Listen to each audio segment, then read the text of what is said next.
except you have good research profile. So while you are preparing, publish good research.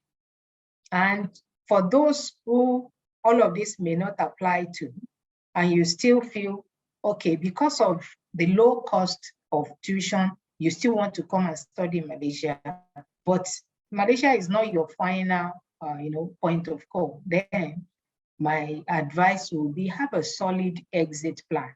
What do I mean by that? I have a number of students who have been here. They came to Malaysia to study for their bachelor's, and they knew that this is not their final destination. So they decided, okay, while they are working towards their bachelor's program, they are already also working towards their master's program. They have started researching. Okay, thank you. They have started researching supervisors, professors in their field. They have started working towards, doing good research, because there are things you can get away with when it comes to academics, but in life, you can't get away with them. So instead of joining the bandwagon and just doing shabby anything, they decided that while they are working on their bachelor's program, they will have their master's program at the back of their mind. And by the time they finish their bachelor's program, they're already in a very good place to apply for sponsorship for their master's program, or for those who came for master's sponsorship for their PhD programs. And that is a way of planning your exit, planning how to leave Malaysia after your study so that you can actually go to where you want to go. So it can be your stopover on the way to where you are going, because if you are waiting to raise $12,000, $15,000 or $20,000 to go and because that's just tuition anyway, you're going to need like that amount again for living expenses for you to actually be able to apply for your visa. So while you're talking about $20,000 that may not be available to go to study in those places, you can actually plan on studying in Malaysia, pay that small tuition while you work towards where you want to go. So you'll be serious-minded with where you want to go right from the time you're starting your study here, because you know that you have a goal. Okay, so let's have a short overview of the Malaysian education system. So they have the colleges there, the community colleges, polytechnics, private colleges, and all those ones. Usually, apart from the private colleges, community colleges don't usually accept international students. And university colleges are just smaller universities that the standard universities will do. So I will focus more on the universities, which are divided into about 4 different groups. So we have the public universities that have 3 different streams. They have the comprehensive ones. We have the research universities. We have the focused universities. Comprehensive universities offer practically every course that you may want to do. So they have courses in the medical field, they have in humanities, they have in sciences, engineering, they cover everything. But there are also other universities that are focused on research. So if you want to do a PhD, that may be a good place for you. You want to do a master's by research, yes. And then we have some focused universities that are focused on specific areas. Like here we have some universities where they are the only places where you can study anything related to agriculture or veterinary medicine. You won't find those courses in other universities.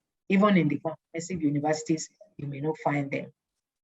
Then we have the private universities. Of course, they are privately owned. They are more expensive than the public universities because they are not funded by the government like the public universities are funded. Then with public-private, in partnership with the public, that is with the government. So there may be private universities, but maybe with some ownership by the government or funding by the government. And then we have the branches of foreign universities, which I've already mentioned. We call them offshore campuses. They are from Australia, Ireland, China, I think each other place, yeah.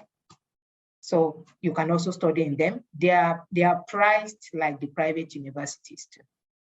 So they are, okay. Then the higher education system in Malaysia has this all of these options for you as an international student. There are English programs that you can actually, because if you are coming from a nation where English is not the official medium of instruction, then you will be expected to provide English test result for your application or for your admission. Now, there are cases where people will say that is not the option that they want to go for. So there are English programs that they can apply to here.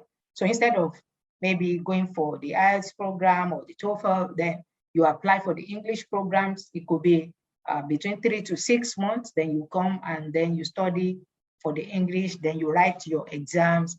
And from there, you can go on to your bachelor's program or any other program that you want to go for. I should add here that if you are from an English-speaking nation, you will not be given permission to do English program in Malaysia. So for example, you are Nigerian, where English is the medium of instruction, you can't be coming here to study English. So don't think about that. Certificate programs are possible, including postgraduate certificate. Then we have the diploma, advanced diploma, and the bachelor's program. The challenge with some of these programs for international students is there is a lot of local content, including the medium of instruction. So even those that are, say, it's English medium of instruction, usually the language may come in sometimes, especially for diploma programs. Bachelor's programs, yes, I think that's understandable. Then postgraduate diploma and postgraduate certificate. Then there is the master's program, which could be 2, or let me say 3. You could go for the taught one. Taught program is fully taught. So you take courses, a particular number of units will be specified, and then you do maybe a final project at the end of the day, and then you're done. And then you can also opt for research masters. That's the one we call the MPhil program. That's Master of Philosophy. So it has a research content that is a major part of your credit unit. So that's another option. And then we'll have the mixed mode. The mixed mode master's program is the one where you divide everything between taught and research. So you have substantial research content. You also have substantial taught content. That's so you can choose from any of those 3 options. The PhD program in Malaysia is research-based. I know that there are countries where you have taught PhD programs. It's research-based, and although you're going to take a few, not really major courses, not courses that you're going to write exams for. Malaysia culture and society used to be one of the courses. Like now, I'm hearing that they're going to be introducing Malaysian language, but that's not going to be anything because you're not going to study in Malaysian language. And then you're going to take courses in research methodology. That's so those are the things that you need to do. And I think it's even that is project-based. So you're not writing any exams actually. And you can do all of that in your first semester or second semester. And then you are straight on to your research program. I know that in other places, you probably have to do 1 full year of some courses or 2 years before your research content comes in, but it's not like that here. So these are the average tuition costs, and I would say, please, if you need to take a screenshot, please feel very free to do that, because this is one of the biggest questions that I get: how much, how much, how much? It's difficult to say how much because there are so many universities and the prices vary. And then prices also vary based on courses. So if you want specifics, you have to go online, check the school and get specifics about maybe programs or courses. That's the only way. But this is an idea of something that can help you to prepare. Engineering, sciences, management, and humanities, you're going to pay between $1,800 to $2,000 per semester. If it's in a private university, that can go up to about $4,000. For medical studies, yeah, I've asked that. I got that question a lot from so many people. So think in terms of about $14,000 in the public university and $10,000 for private.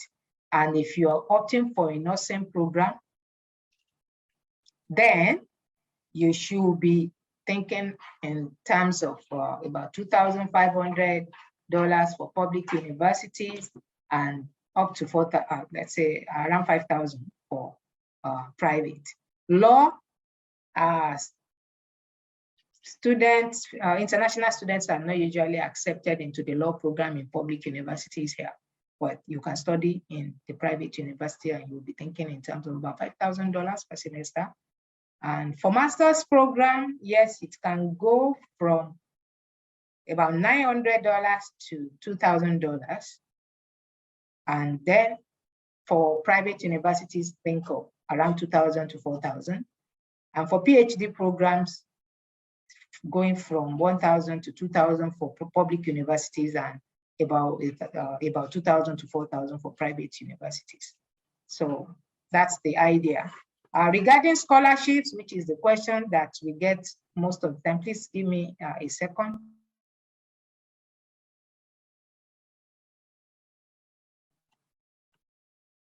Okay, so undergraduate scholarship is not usually applicable except if you are able to, let's say, get the scholarship from online sources or from your country or from other sources.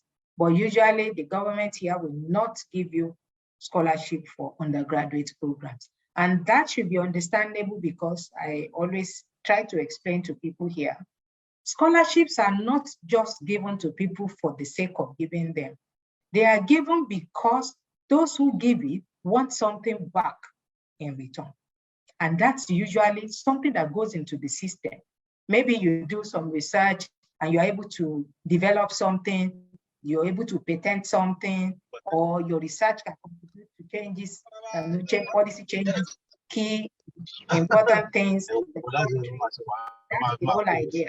If you are doing an undergraduate program, that's your first outing in terms of academics, in terms of higher education. There is really not much that you can contribute at that level.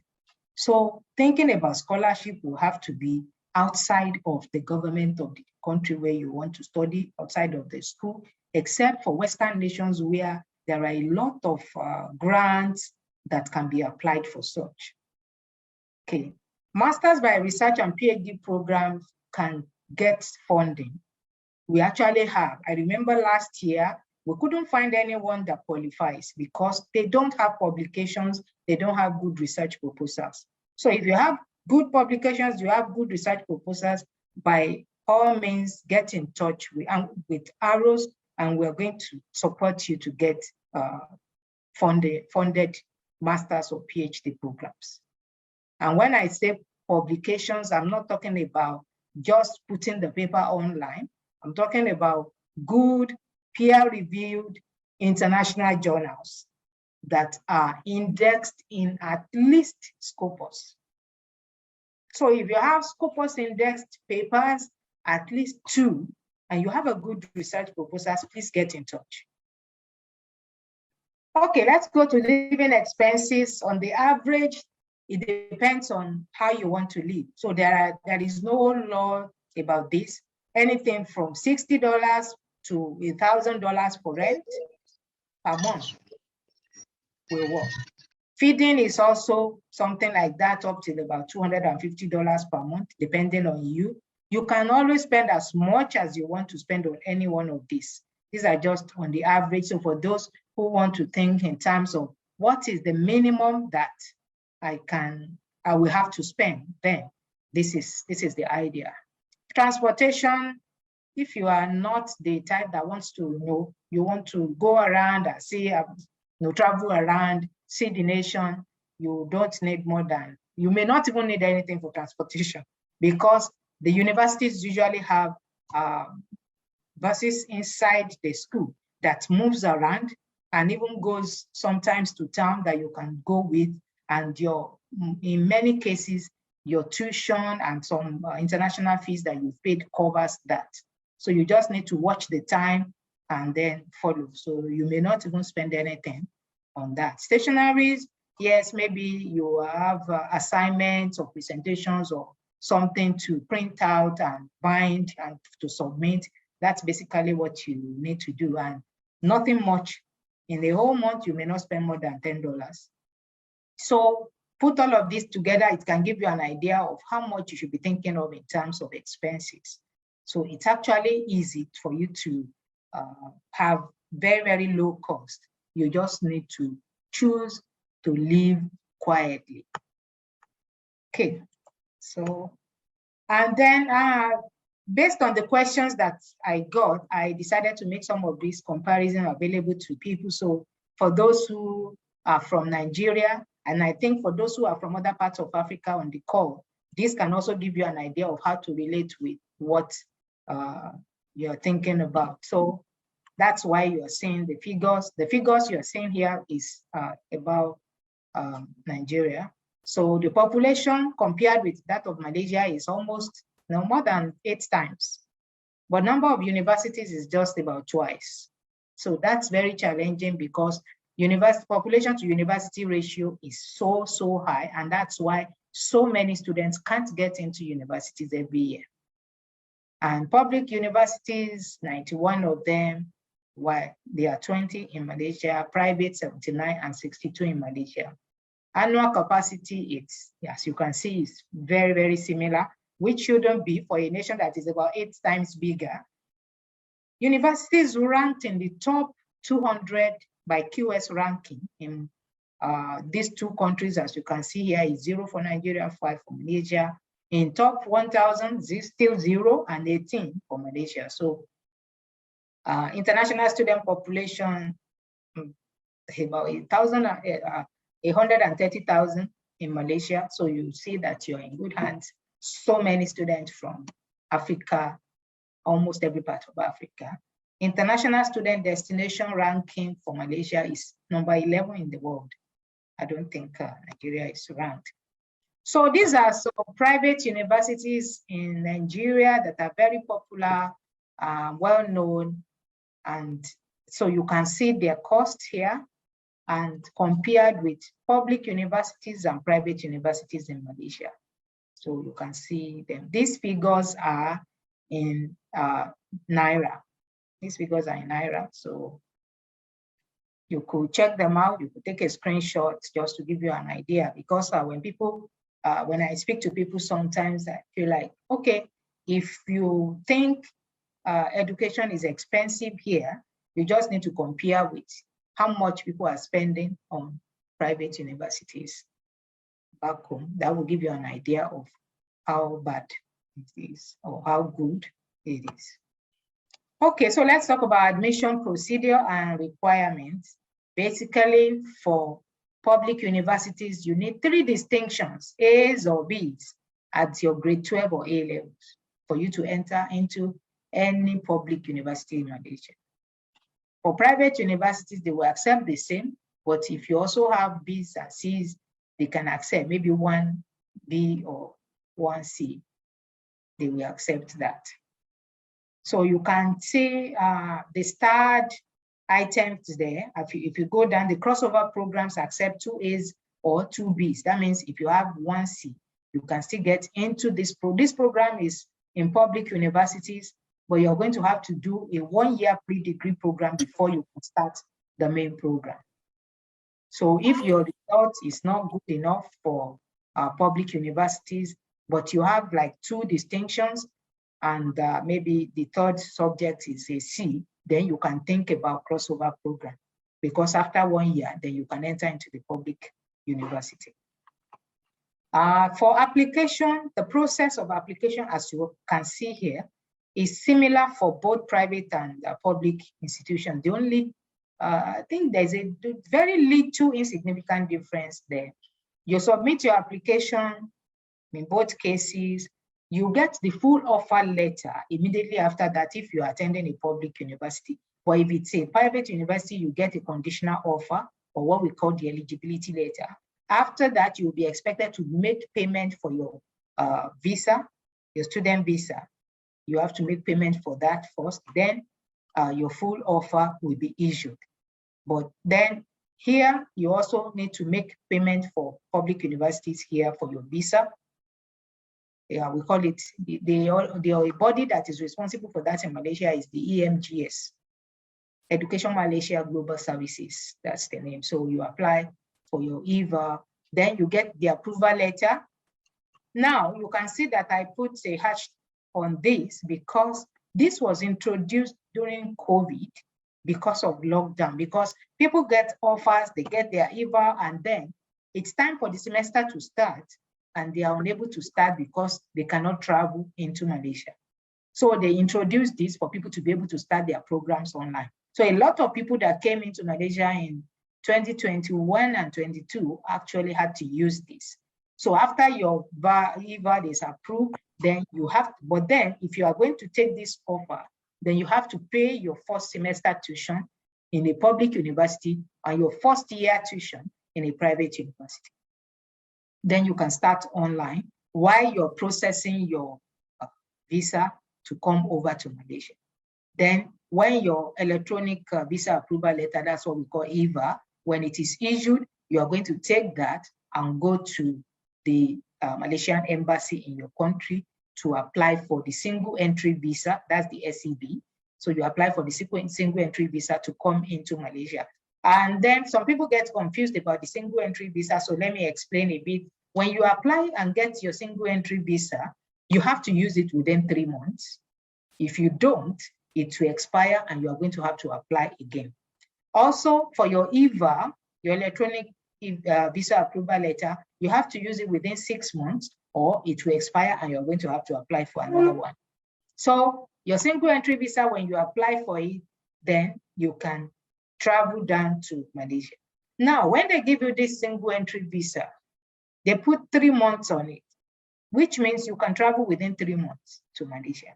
When you get to Malaysia with this single entry visa, at your entry point in Malaysia, immigration will take this from you and then issue you another visa that is like shortening this to about 2 weeks or 1 month or 30 days, depending on which country you're coming from.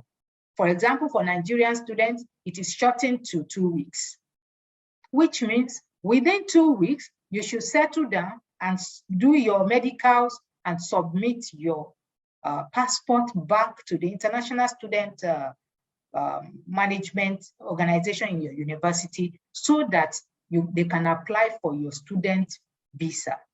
That will now give you between 1 year and let's say 3 to 4 years on your visa.